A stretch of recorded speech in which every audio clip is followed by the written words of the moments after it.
அத்தை தான் இந்த மாதிரி பண்றாங்க, மதி மேல எந்த தப்பும் இல்ல அப்படின்னு மலரு ஆரம்பத்திலே வாயை திறந்து சொல்லியிருந்தா இவ்வளோ பெரிய பிரச்சனை பூதாகரமா வந்திருக்காது அப்படின்னு நீங்க நினைச்சீங்கன்னா நம்ம சேனலுக்கு உங்க பொண்ணான கையால ஒரு கருத்துல தெரிவிச்சுட்டு லைக்க போட்டுருங்க ஃப்ரெண்ட்ஸ். ஆனா ஆமாங்க, இந்த சொம்புல சீர் கேட்கறாராம் அப்படின்னு ஒரு வந்துச்சு பாத்தீங்களா ஒரு படத்துல, அந்த மாதிரி தாங்க ஒரு சின்னோண்டு தம்மா துண்டு ஒரு டம்ளர் பிரச்சனைங்க.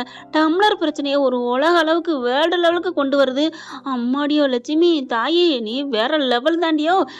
அந்த விஜயாவே தூக்கி சாப்பிட்டு ஏன்னு ஏப்பம் விட்டுருவ போல இருக்குன்னு சொல்லிக்கிட்டே இருக்கணும் போல இருக்கு. நாள் ஃபுல்லா, நேத்து ஃபுல்லா, இன்னைக்கு ஃபுல்லா அட்டே அப்பா. ஆஹா, இப்போ ஒண்ணு புரியுதுங்க. இந்த மாதிரி ஆக்கணும், டிஆர்பி லெவல் வேற லெவல்ல ஆக்கணுங்கிறக்காகத்தான் ஒரு மனுஷங்களை இப்படி கேவலமா சித்தரிக்கிறாங்களா, இல்ல உண்மையிலே இந்த மாதிரி இருக்கிறாங்களா? அந்த காலத்துல இருக்கிறாங்கன்னு கேள்விப்பட்டிருக்கோம், இருந்தாங்கன்னு. ஆனா இப்ப எல்லாம் தெரியலங்க, எனக்கு என்னன்னு புரியல. ஆனா பாத்தீங்களா, எல்லாரும் அதையே வச்சக்கன்னு வாங்காம, ஐயோ மதி மாமியார் அடிக்கிறா, மதி மாமியார் திட்டுறா, இங்கிட்டு தான் எடுத்து வைக்க சொன்னேன், அதுக்கு திட்டாடா, என்னமா அந்த பொம்பளை பேசுது, ஐயோ இந்த மாமியாவா ராட்சசி அப்படின்னு ஒவ்வொரு வீடும் எங்க பார்த்தாலும் இப்ப ஃபுல்லா அழகு மதி மாமியாரை பத்தி தாங்க ஒரே பேச்சு. அதாவது விஜயாவை ஓவர் டேக் பண்ணிட்டு போயிட்டு இருக்காங்க இந்த அம்மா அப்படின்னு சொல்ற அளவுக்கு ஆயிட்டு இருக்குதுங்க. பார்த்தாலும் அப்பனும் மதிக்கு புத்திமதி சொல்லிட்டு போயிடுறாங்க. மதிக்கு மதி அதிகமாவே இருக்கு. ஆனா அவங்க சொல்றத பார்க்கல எனக்கு என்னமோ கொஞ்சம் விட்டு கொடுத்துட்டு போகலான்னு தான் தோணுது. ஏன்னா அந்த அளவுக்கு இவங்க வீட்டுல அந்த பிள்ளை சமைக்கிறது இல்ல. அவன் சுரேஷ் வந்தோன்னு சொல்றாரு பாத்தீங்களா, உன்னை என்ன சமைக்க சொல்றமா, புடுங்க சொல்றமா, அதை பண்றமா அப்படின்னு சொல்லிட்டு அந்த மாதிரி நினைச்சு பார்த்தா, அப்பா அம்மா உடல்நிலையை நினைச்சு பார்த்தா இந்த மதியம்மா கொஞ்சம் மதிப்பிள்ளையே தாங்க சொல்றேன், விட்டு கொடுத்துட்டு போகலாம், பிரச்சனை வேணான்னா. ஏன்னா தப்பு இல்லை அப்படிங்கிறனால கௌரவமா நிக்கிறாங்க. தப்புக்கு எங்கேயும் தலை வணங்கக்கூடாது, தப்பு இல்லைன்னா அப்படிங்கிறதுனால. ஆனாலும் இந்த மாமியார் பண்றதும் அடே அம்மா யாருக்கு சொல்றதுனே புரியல. இப்ப மதிய வீட்டை விட்டு விரட்டுறாங்க. அப்ப அத்தாவும் சொல்லிட்டு போயிடுறாங்க. தங்கராஜும் கூட்டி கொண்டே வச்சு அவருக்கு என்ன முடியுமோ சொல்றாரு புத்திமதி. நீ எல்லாம் புத்திமதி சொல்லணுமாடா அப்படின்னு தான் தோணுது. அதுக்கப்புறம் அவனு இனிமே மன்னிப்பு கேட்டு இரு, அது பாரு பஞ்சாயத்து பண்றது கரெக்டா பேசணும். மாமியாலும் தான் தப்பு பண்ணிருக்கு தெரியும், மாமியா எப்படி இந்த பிள்ளை எப்படின்னு இவங்க எல்லாரும் சொல்லுவாங்கல்ல, நீ யாருன்னு எனக்கு தெரியும், நான் யாருன்னு உனக்கு தெரியும், நம்ம யாருன்னு இந்த ஊருக்கு தெரியும் அப்படின்ட்டு. மதி யாருன்னு தங்கராஜுக்கும் தெரியும், அம்மா யாருன்னு தெரியும், மாமியாருன்னு தெரியும். ஆனாலும் நீ மட்டும் மன்னிப்பு கேளுன்னு சொல்றது நியாயமே இல்லை. போயிடுறான். அந்த என்ன சொல்றது, அந்த போலீஸ்காரர் அவர் என்னைக்கு நல்லவரை காமிக்க போறான்னு தெரியல. பாத்தீங்கன்னா போன் வருது, இங்க பார் மன்னிப்பு கேளு அப்படிங்கல. நான் ஏன் மன்னிப்பு கேட்கணும், தப்பு பண்ணாதுக்கு மன்னிப்பு கேட்க முடியாதுங்கிறாங்க. மலரும் அப்போ மன்னிப்பு கேளு, அவங்க அம்மா தான் சொன்னாங்க பாத்தீங்களா, மலருக்கு ஏதாவது பிரச்சனை வந்திருக்கான்னு. மலர் அடிமையா இருக்கு, ஆனா இந்த பிள்ளைக்கு அடிமை இல்லதான். அப்பப்ப அதாவது அப்ப ஏற்பட்ட மாமியாரே மதிக்கு பயப்படுறாங்க பாத்தீங்களா. அப்படி இருக்கையில அவங்க கிடைச்ச சந்தர்ப்பத்துல பயன்படுத்துறாங்க. இவங்களும் காரியம் சாதிக்கணும் ஏதாவது பண்ணிருக்கலாம், ஆனாலும் மறுபடியும் முறுக்கிக்கிட்டு நான் ஏன் மன்னிப்பு கேட்கணும் முடியாதுங்கிறாங்க. வீட்டை விட்டு போடின்னு. எப்படிங்க பெண்களுக்கு ஒரு பாதுகாப்பு கொடுக்குறேன்னு சொல்ற இவரே போலீஸே விட்டு விட்டு போடினா அப்புறம் எங்க போங்க, வெளியே பயிர் மெஞ்ச கதை தான். அவளை வெளியில துரத்தியே தேடுங்களா கங்கணம் கட்டுது. மலர் எவ்வளவு கெஞ்சுது, ஆனா முடியாதுன்னு வெளில போய் உட்காந்துறாங்க இல்லையா. வெளியில உட்காரும் போது பாவமா இருந்துச்சுங்க மதி முகத்தை பார்க்கல. அது பாட்டுக்கு சிறுகடிச்ச பறவை மாதிரி காலேஜுக்கு போகவும் பாடத்தை நடத்தவும் அப்படி வந்துச்சுங்க. அந்த பிள்ளை யாருக்குங்க தொல்லைக்கு போச்சு, தொந்தரவுக்கு போனுச்சு. சும்மா தாலியை பிடிச்சி கட்டி வச்சுக்கிட்டு பாடாத பாடுபடுத்துறாங்க. அதை செய், இதை செய்யாத, அதை பண்ணாத, அப்படி இருடி என்னடி வளர்த்து வச்சிருக்காங்க. 1000 இருந்தாலும் அப்பா அம்மாவை என்ன வளர்த்தாங்க, அதாவது தப்பு பண்ணா கூட கோவம் இருந்தா அப்பா அம்மா பேசினா, அப்படி இருக்கையில அதையே பேசல. எனக்கு அந்த பொண்ணு உட்காந்துருக்கல, என்னடா பொண்ணுங்க வாழ்க்கை, பிறந்த வீடுக்கணும் தவளைக்கும் பொம்பளைக்கும் 2 வீடு அப்படிம்பாங்க இல்லையா. பிறந்த வீட்லயும் அப்பா அம்மா பாசத்துக்கு கட்டுப்பட்டு கிடக்குறோம், புகுந்த வீட்லயும் என் வீடுன்னு சொல்லிட்டு நெஞ்ச நிமித்தி இருக்க முடியலங்க. உன் வீடாடி விட்டு போடி, இங்க என்னடி உனக்கு ரைட்ஸ்ன்னு சொல்லி விரட்டி விடுறாங்க. என்ன எனக்கு வேதனையா இருக்குங்க. எல்லாம் நான் அனுபவிச்சிருக்கேங்க, அதாங்க வேதனையில பேசுறேன். ஒரு பொண்ணை டக்குன்னு வீட்டை விட்டு போடி அப்படின்னா, பிறந்த வீட்டுக்கு போனா அவ அதுலயும் அண்ணன் பொண்டாட்டி தம்பி பொண்டாட்டி இருக்காத வரைக்கும் அங்க வீட்டுக்கு போகலாம். அங்க விட்டா இது ஏன் வீட்டுக்கு நீ ஏண்டிங்க வந்திருக்க அப்படின்னு அவளுக விரட்டுவாளுக. என்னங்க பொண்ணுங்க வாழ்க்கை. இப்ப மதி உட்காந்துருக்கு, அப்படியே வர்றாங்க மறுபடியும் மாமியாரு. நான் மதி மேல தப்பு சொன்னேன், நீங்க ஆரம்பத்துல நினைச்சிருக்கலாம். நான் தப்பு சொன்னது விட்டு கொடுத்து அம்மா அப்பாக்கா போலான்னு சொன்னேன் தான். ஆனாலும் மதி பாவம் இல்லையாங்க. அது அந்த பிள்ளை உட்காந்துருக்க நிலைமைய பாத்தீங்களா. அப்படியே வந்து பாத்துட்டு, டேய் சுரேஷ் அவ இன்னும் போகலடா, அங்கதான்டா உட்காந்துருக்கா, அவளை விரட்டுங்கடா அப்படின்னு சொல்ல அண்ணங்காரு ஓடி வராரு. மலர் ஓடி வரும்னு நினைச்சேன், ஆனா வரல. அண்ணங்காரன் ஓடி வராரு. மதி வாமா வீட்டுக்குள்ள. நான் வரல வரல அப்படிங்கிறாங்க. டேய் சுரேஷ் கூப்பிடுறா. அனுப்பிச்சதே அவன் தான். அவன் எப்படிடா கூப்பிடுவேன், நீ ஒரு கேனக்கு இருக்கனாடா அப்படிதான் தோணுச்சு.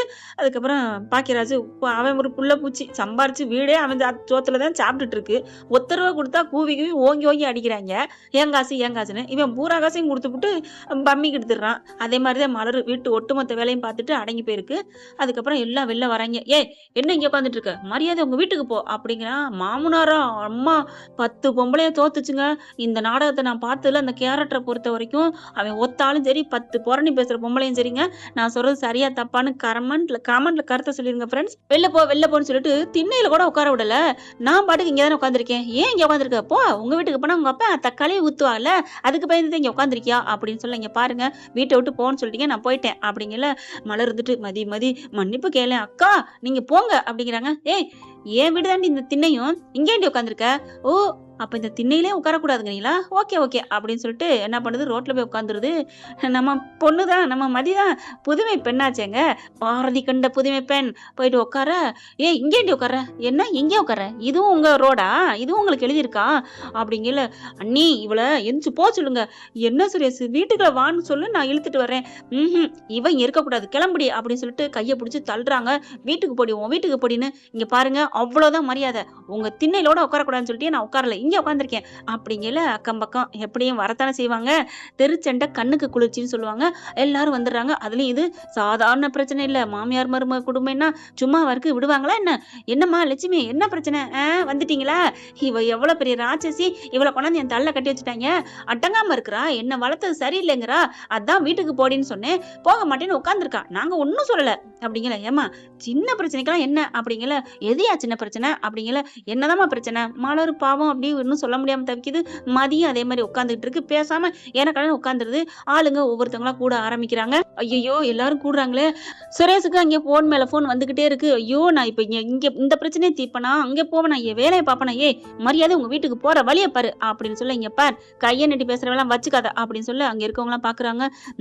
இவனு சரியான ஆள் தான், இவன் கொடா கண்டனா அவ விடா கொண்டியா இருப்பா போல இருக்கே அப்படிங்கிறாங்க. இங்க பாருப்பா, என்னதான் இருந்தாலும் வீட்டுக்கு வந்த பொண்ணுப்பா, வீட்டுக்கு வந்த மருமகள் இப்படி கொடுமைப்படுத்தாதப்பா, உங்க வீட்டுல இருந்து ஒரு பொண்ணு அங்கே வாழுது இல்ல, அவங்கள அங்கே கொடுமைப்படுத்தினா என் மகள் அங்கே அடங்கி உடங்கி இருப்பா, இவளை மரம்லாம் அதிகாரம் பண்ண மாட்டா, அதான் வெளியில ஒரு நாள் ஃபுல்லா கிடந்துச்சு.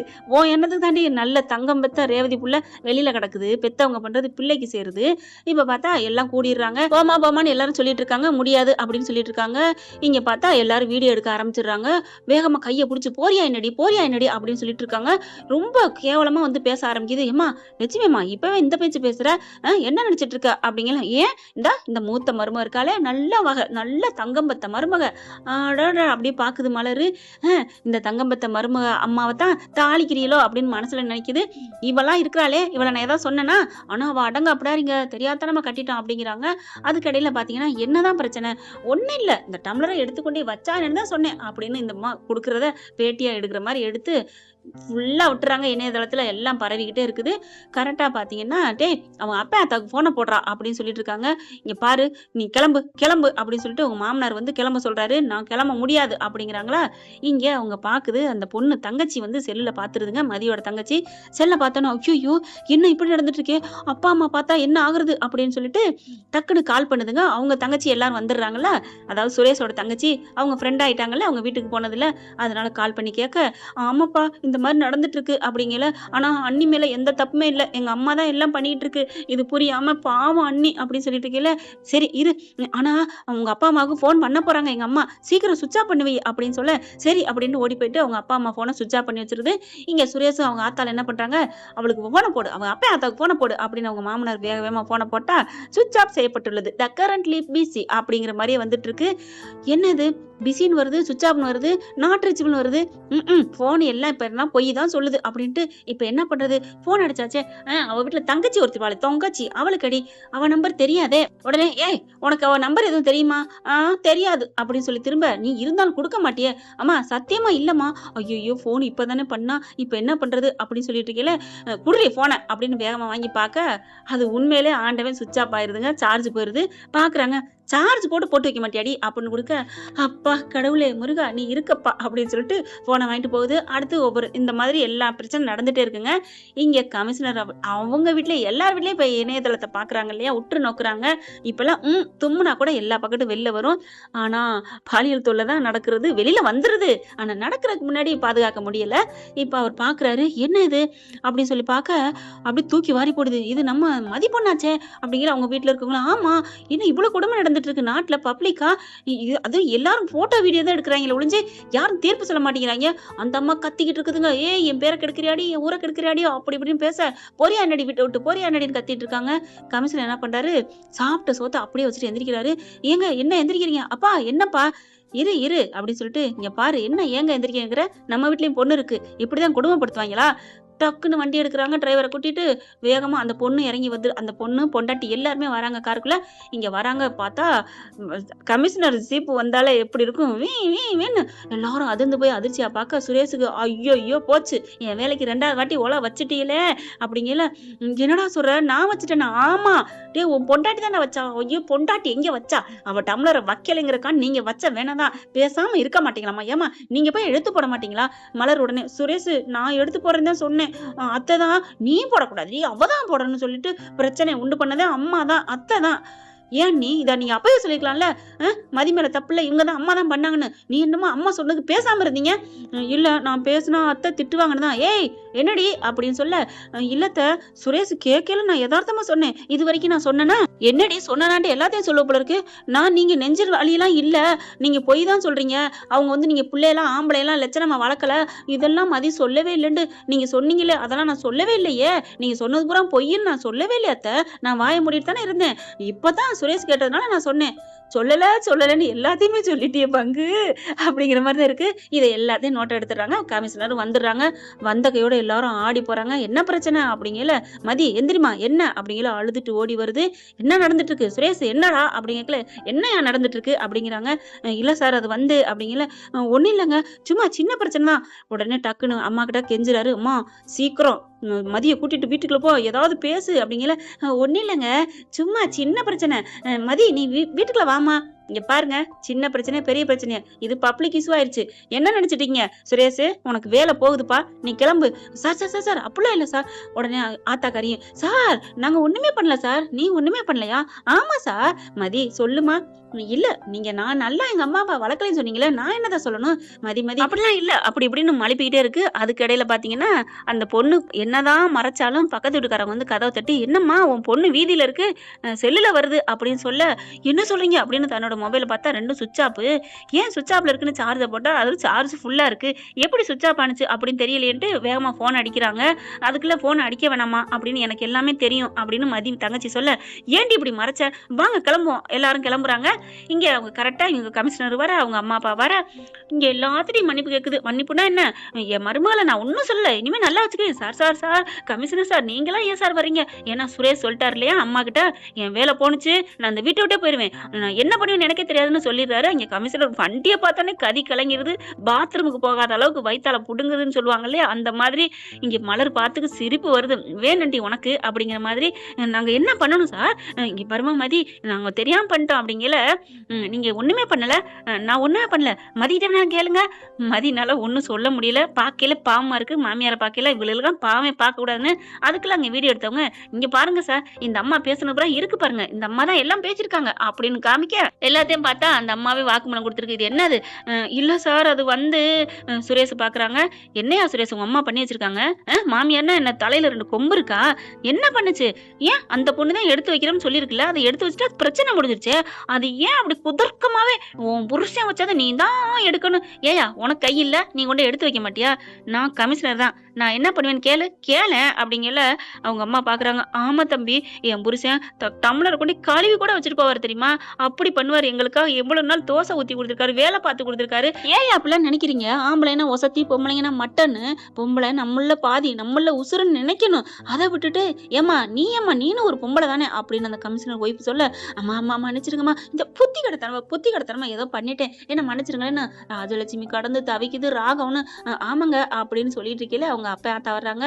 பார்த்தகையோட அவங்களையுமே சித்திரவதை பண்ணி அனுப்பிட்டாங்க சார் அப்படின்னு அதை மட்டும் சொல்லுது மதி. மதி அப்படிலாம் இல்லம்மா, நாங்க ஒண்ணும் பண்ணல, இங்க வாங்க சமந்தி வாங்க அப்படின்னு 2 பேரும் ராஜலட்சுமி ராகவனும் மதி அப்பா அம்மா வாமா நீ நல்லா படிக்கிறமா வாங்க அப்படின்னு கூப்பிடுறாங்களா. கமிஷனருக்கு புரிஞ்சு போச்சு. சரி எப்படி திருந்தனா சரி அப்படின்னு நினைக்கிறாங்க. ஏமா மதி, உன் மாமியார் என்ன பண்ணணும்? விடுங்க சார், மிரட்டி மட்டும் விடுங்க போதும் சொல்றாங்களா.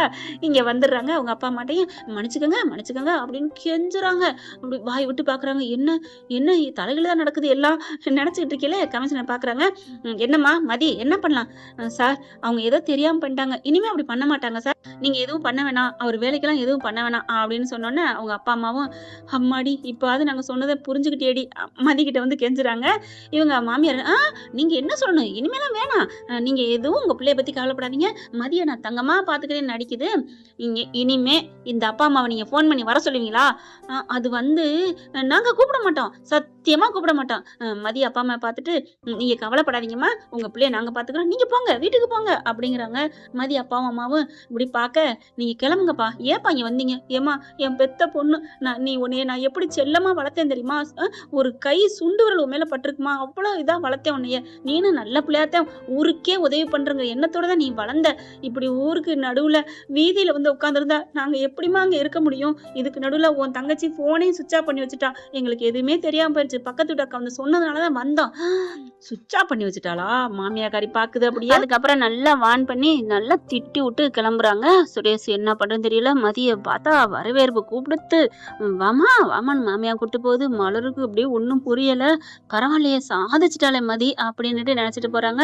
எல்லாரும் இங்க பாருமா, ஒழுங்கா பார்த்து வச்சுக்கோ மருமகளை, சரியா? நாளை பின்ன ஏதாவது நடந்துச்சு ஒன்னும் நடக்காது, என் மருமகளை கண்ணு மாதிரி பாத்துக்கிறேன், என் தலை எழுத்து அப்படின்னு மனசுல நினைச்சிட்டு தாங்க கூப்பிடுது. மனசாரெல்லாம் திருந்தவே இல்லை. அதுக்கப்புறம் கூட்டம் கலைஞ்சிருது. அப்புறம் கையை பிடிச்சி கூட்டிட்டு போறாங்க. வா மருமகளே வேணும், காலில் வேணாலும் விழுகிறேன், அதெல்லாம் விழுக வேணாம், எனக்கு அதெல்லாம் தேவையில்லை, மதிச்சா போதும் அப்படிங்கிறாங்க. மதிதானே, மதிக்கிறேன் அப்படின்னு போறாங்க. சுரேஷ் பாக்குறாரு, அப்பாடா நமக்கு வேலை தப்பிச்சிச்சு. அவன் சுயநலத்துல தாங்க இருக்காங்க எல்லாருமே.